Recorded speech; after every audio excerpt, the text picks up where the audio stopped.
Welcome back to my second reading vlog, or my third mini vlog on my channel. So obviously I've just finished Silver Cloak and it's now time to move on to the next read. In an ideal world, I would be picking up either Gold by Raven Kennedy, or I'm just looking at my bookshelves. Or what else would I want to pick up? Maybe the next Black Dagger Brotherhood book.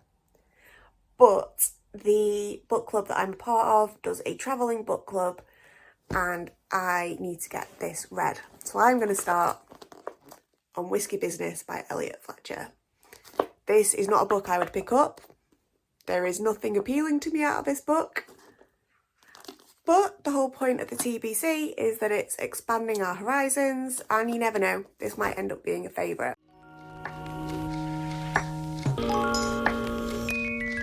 So the blurb for this: when her acting career hits rock bottom, Hollywood star April Sinclair returns to her Scottish hometown on the Isle of Skye to lick her wounds.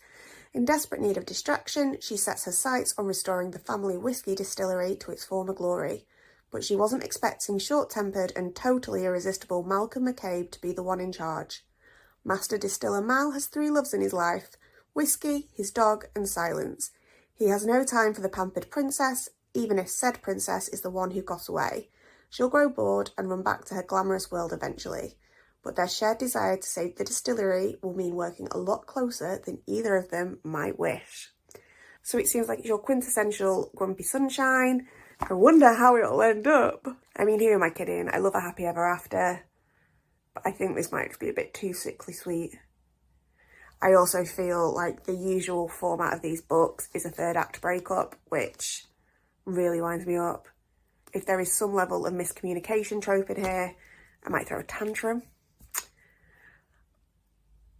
But, you know, we're open to all books here. Let's begin.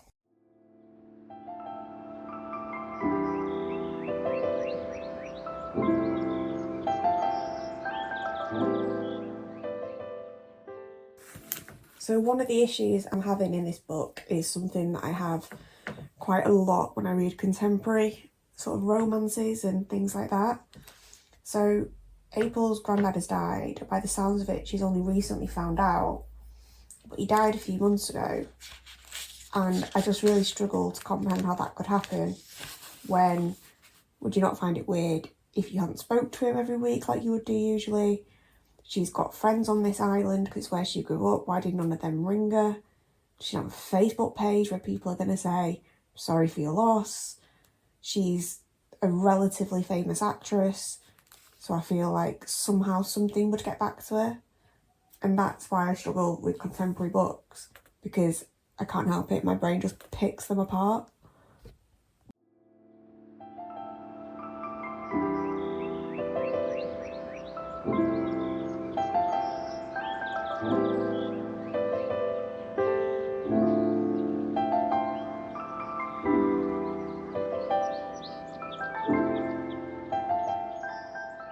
I am 106 pages in. I want to try and get to 100 and, well, it was like 170 something was halfway, but that doesn't work out with the chapter, so 194 is where I want to get to. It's another 90 pages, which I get is basically what I've already read. So I don't know if that'll happen tonight.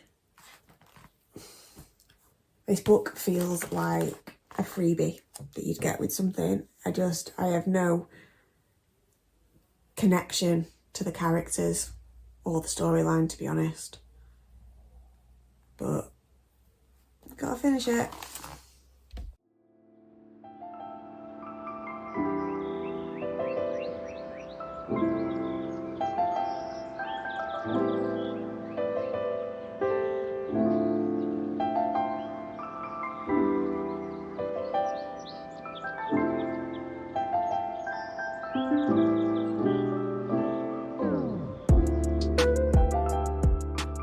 So it's nearly midnight, so I need to go to sleep. I've got to page 194, so I'm more than 50% through. And I'm going to try and finish it tomorrow. It's not good. I mean, Some people might enjoy it. For me, it's not good. It's just vapid. It feels like a free book that you'd get in like a magazine, like your next summer read. That's what I feel like I'm reading. It's just not my thing at all. Like, I'm struggling to connect with any of the characters. I'm just not invested. I'm just reading it to get to the end of it. And also, his pet name for it is Princess. And he says it or thinks it at least 3 times every page, to the point that all I can hear now when I read it is the "oh princess" TikTok sound. So if I didn't have the ick before, I do now. On that note, night. Good morning. It is Saturday. It is about 9:30, I think. I'm going out this afternoon, so I need to be ready for about 12:30. So I'm going to read for an hour, see how much of that book I can get through, and then start getting ready. I woke up and my opinion of this book has not changed. It's just vapid. It genuinely feels like a free holiday read you'd get in a magazine. And I was looking at the reviews on Goodreads last night. Some people have rated it 4 or 5 stars. I genuinely don't know how that's happened. I mean, I completely get reading is subjective, but there is nothing to this book. Everything is really surface level. But we move.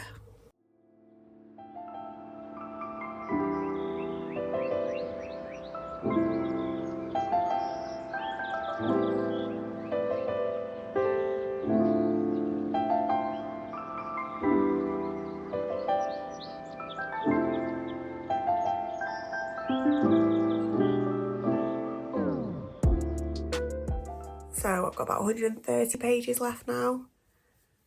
It's not getting any better. I really want to find something positive to say about this book, but I am not invested in the plot. I am not invested in the characters. I just don't care about them. I think that the MMC, Malcolm, so he's definitely got some characteristics of autism and possibly OCD, which I'm all for representation, but I don't think this is representation done well. I think this is just highlighting that before he got into a relationship, he kind of needs a little bit of therapy to learn how to love himself before he was expecting someone else to love him. She is just nothing. There's no real backstory about her, and I feel like that would have made it a lot better if it kind of went deeper into her family history and things like that. And then there is just a lot of internal misogyny that's coming out, I feel. Like, every time there's a description about April, it's always so tiny, so little, so thin.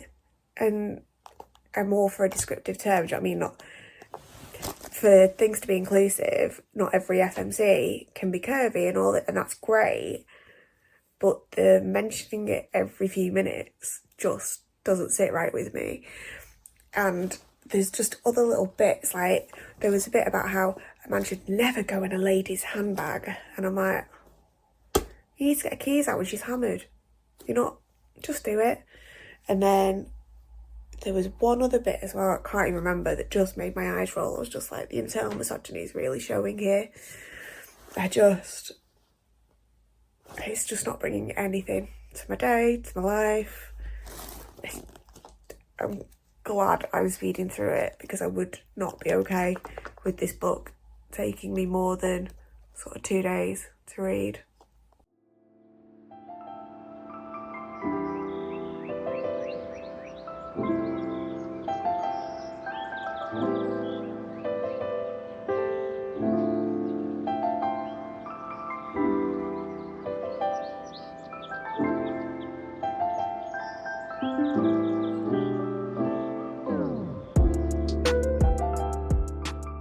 Last 10 pages before I get up and start getting ready for the day. The MMC just keeps second guessing himself and panicking over what he said and apologising for it. What he's mainly apologising for is his sexy talk when they're in the moment.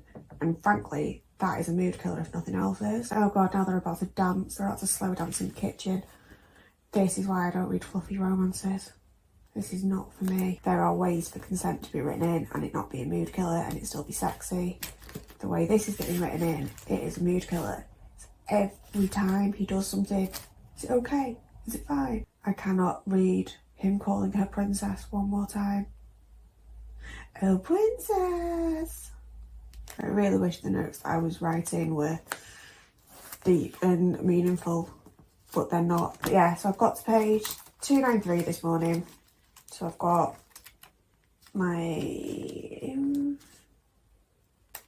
80 pages left.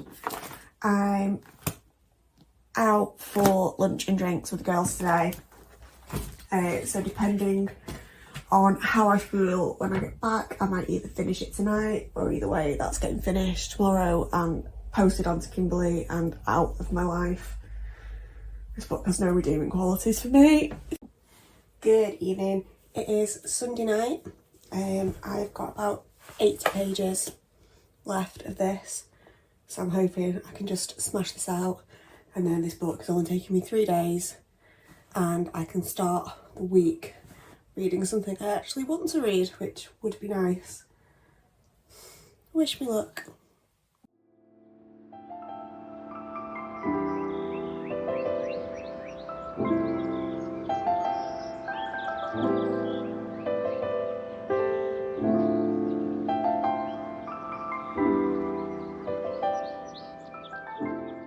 The chapter has started with Mal saying hold on to the headboard, and everyone that has read this before me has just commented on lines of, Cassian, is that you? So I'm at chapter 30 out of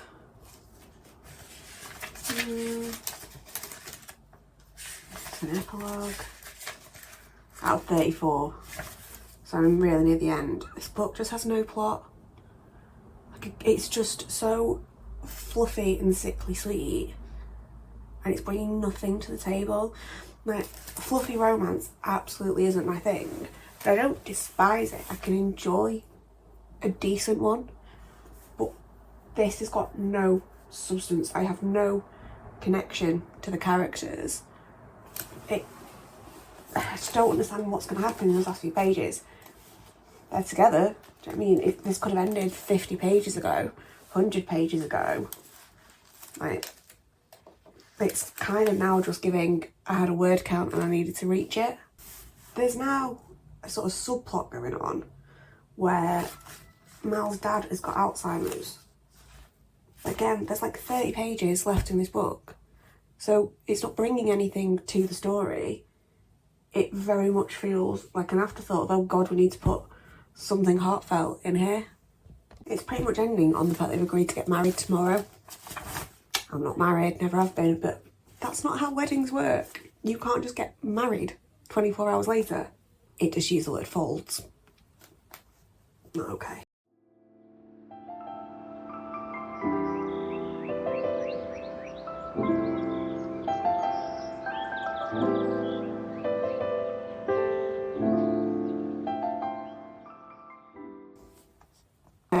Well, that's that finished. Just nothing happened. It was 372 pages of nothing.